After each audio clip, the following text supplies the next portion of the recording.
You are watching Travel World Online. Ukraine crisis clouds Southeast Asia's fragile tourism recovery. Travel industry fears that the war in Ukraine could derail the much anticipated recovery of travel and tourism.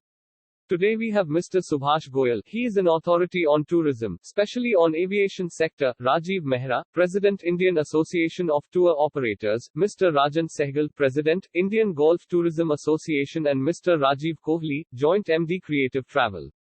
Let's ask them what's their take on the impact of this war on Indian travel and tourism industry. What is your take on this? See, the tourism industry was the first to get affected, and I think it will be the last to recover. The war between,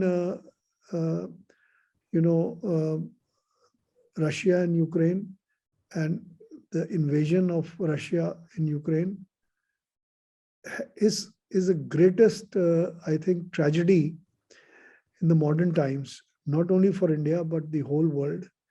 Because if this war is not controlled and if peace doesn't return, this could emerge as a starting of the world war. Yeah. Fortunately, a lot of countries in Europe and the US have maintained restraint, but how long can they do that? Therefore, from the tourism industry, I appeal to both Russia and Ukraine that today there are talks have started on the borders of Belarus and Ukraine. And I pray to God that these talks are successful and, peace prevails and there is a ceasefire. And I think both sides have already started coming to the negotiating table. But before more bloodshed is lost, thousands of Indian students are stranded. There are about 15 to 20,000 students who study in Ukraine. Fortunately, Ukraine International Airlines had started some charters. They brought a few hundred people, about 1,000. But the government of India, the Prime Minister, the Civil Aviation Minister have done a great job. And there are series of charters which are coming, from Romania, from Poland, from Slovenia, all the other neighboring countries where the students have crossed the borders. And the Indian embassies and the Ministry of External Affairs has done a great job in ensuring that these students don't suffer. Rajiv Mehra, who's the president of IATO, which is Indian Association of Tour Operators. So what is your take on this situation where, we were hit by a pandemic and suddenly we are again in a war-like situation right now? Well, definitely it's a very alarming situation because of this war between Ukraine and Russia. And as far as we and India is concerned, as far as the tourism is concerned, definitely Ukrainians will not be traveling to India, I think, for a long time to come because of whatever has happened there. So we will definitely lose that portion of the business. Now, Russians, we are still not sure what is going to happen because Russians were traveling a lot to places like Goa by charter flights. So far, I have not heard of any cancellation of those flights. But ultimately, that would also be affected one day, and it will be very soon. Also, those who have already booked and paid, they are definitely traveling. But those who have not paid in yet, even from USA or UK or Europe, they're tending to postpone their travel by a couple of months because they do not know what the situation would be. Like if they land up in India and the war escalates, then what happens? So a wait and watch situation is taking place. And definitely we were trying that this would be finished soon. But this has not happened. Today we have Mr. Rajiv Kohli, Joint Managing Director from Creative Travel. So, sir, what is your opinion on the impact that it has created in the travel and tourism sector? Well, war is not good. War only benefits the manufacturers of weapons. This is going to create uncertainty for sure.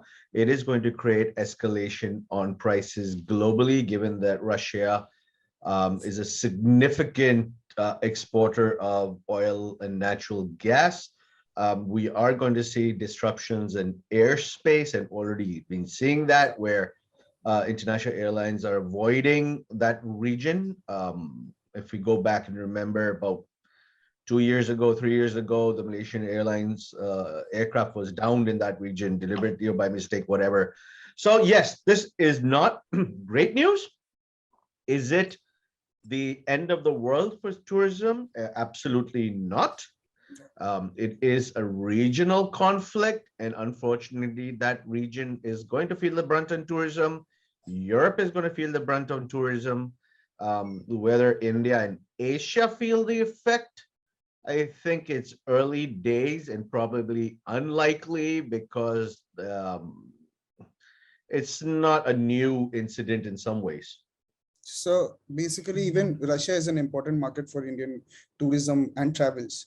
So what will be the impact on Indian tourism, travels, and the hospitality department being the constant in invasion of Russia to Ukraine? Look, the Russian business to India is mainly charters. There is Yeah, normal leisure business, mainly charters. It is going to affect Goa. It is going to affect Kerala, no doubt about it.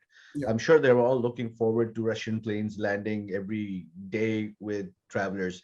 That is probably going to stop short term. Unfortunately, the Indian government has not taken a stand, whether it's against or for Russia on this. So, given that, Russia may still allow planes to come. It is going to impact, but the impact is going to be very localized on Indian tourism and mainly to our beach destinations over anything else. Will it impact rest of India? Not really.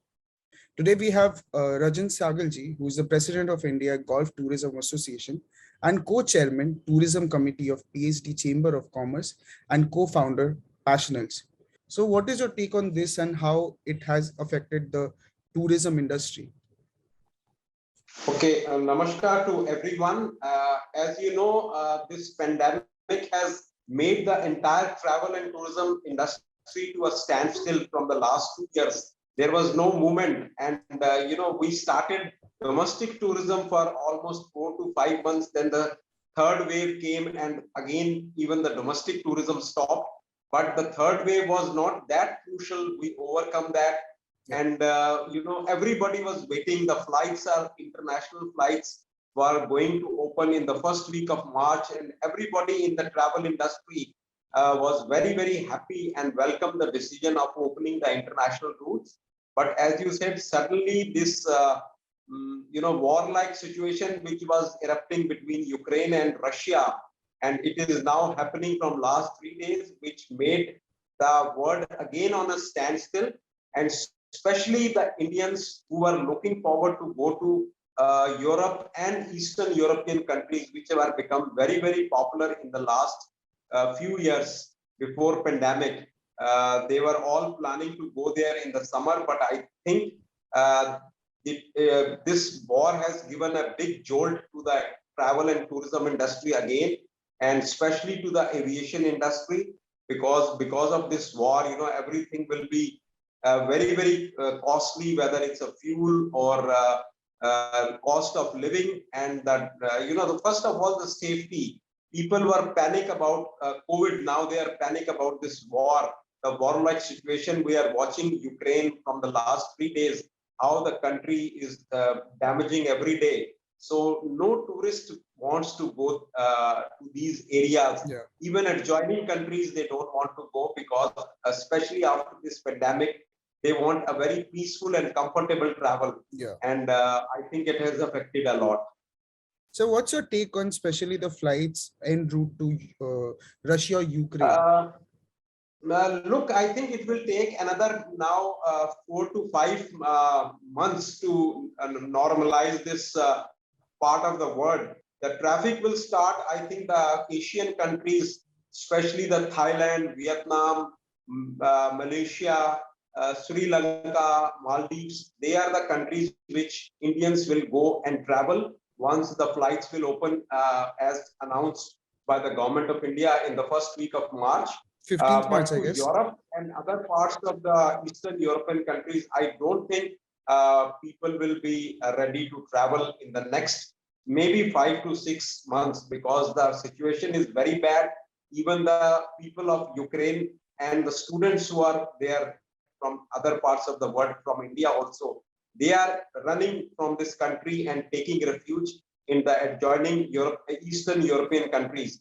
So I think the situation is not normal.